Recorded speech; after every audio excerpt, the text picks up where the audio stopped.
नमस्कार साथियों, बिहार लोक सेवा आयोग के द्वारा आयोजित की जाने वाली सहायक शिक्षा विकास पदाधिकारी यानी कि एईटीओ, जिसमें कुल 935 पद है की लिखित परीक्षा की घोषणा हो चुकी है और यह परीक्षा 10 जनवरी 2026 से लेकर के 16 जनवरी 2026 तक होगी। इसके अगर सिलेबस की बात करें तो ये लिखित परीक्षा सिर्फ ऑब्जेक्टिव फॉर्म में होगी और ये 3 पेपर होगा इसमें। पहला पेपर जो है सामान्य भाषा का है, दूसरा सामान्य अध्ययन और तीसरा सामान्य योग्यता का है। प्रत्येक पेपर जो है वो 100-100 अंकों का होगा और प्रत्येक पेपर के लिए 2 घंटे का समय दिया जाएगा। नेगेटिव मार्किंग की इसमें व्यवस्था की गई है, 1/3 अंक इसमें काटे जाएंगे। क्वालिफाइंग नेचर की जो परीक्षा है वो पहला पेपर है जो भाषा का पेपर है, जिसमें 30 अंक लाना अनिवार्य है। भाषा का पेपर क्वालिफाइंग नेचर का है, लेकिन जो दूसरा और तीसरा पेपर होगा वो सामान्य ज्ञान और जागरूकता को परखना है। तो सामान्य विज्ञान के अंतर्गत भौतिकी, रसायन, जीव विज्ञान की जो मूल सिद्धांत है वो है। इसके बाद फिर राष्ट्रीय अंतर्राष्ट्रीय सामयिक घटनाएं हैं, भारत का इतिहास और बिहार का इतिहास से संबंधित है, सामान्य भूगोल से संबंधित होंगे और बिहार की राज्य व्यवस्था और आर्थिक व्यवस्था पर भी आधारित बहुत सारे प्रश्न होंगे। इसके अतिरिक्त राष्ट्रीय आंदोलन और बिहार का योगदान इस पर है।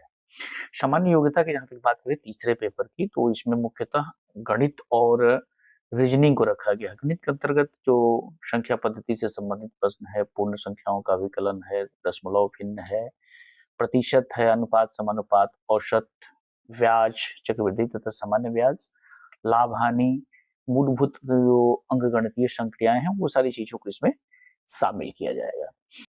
तीसरे पेपर जो सामान्य योग्यता है उसका जो दूसरा भाग है रीजनिंग, उसमें मुख्यतः समस्या समाधान, विश्लेषण और अवलोकन, एनोलॉजी, समानता और भिन्नता, स्थान कल्पना और स्थान विधि विन्यास, इसके अतिरिक्त दृश्य स्मृति है, शाब्दिक और चित्रात्मक वर्गीकरण, अंक गणितीय संख्या श्रृंखला, गैर शाब्दिक श्रृंखला, कूट लेखन और कूट संख्या, संबंध अवधारणा जैसे जो टॉपिक है इस पर अधिक से अधिक प्रश्न पूछे जाते हैं। परीक्षा फल दूसरे तथा तीसरे पेपर को मिलाकर के प्रकाशित किया जाएगा, इसलिए विद्यार्थियों से अनुरोध है कि वो अधिक से अधिक दूसरे और तीसरे पेपर में रीजनिंग का जो भाग है और गणित का भाग है इस पर बहुत अधिक फोकस करने की जरूरत है। और जो दूसरा पेपर है वो सामान्य अध्ययन का पेपर है, वो काफी लंबा चौड़ा है। इस पर अधिक से अधिक आप सामान्य भूगोल और भारत के इतिहास और बिहार के संदर्भ में जो इतिहास की शब्दावलियां हैं इसको अधिक से अधिक आप लोग तैयारी करें। इसके साथ ही राष्ट्रीय और अंतर्राष्ट्रीय जो घटनाक्रम है, ये पिछले 6 महीने के घटनाक्रम को आप लोग बिल्कुल रट जाइए। आप सभी को इस परीक्षा की अग्रिम शुभकामनाएं हैं। अच्छे से परीक्षा दीजिए। बहुत बहुत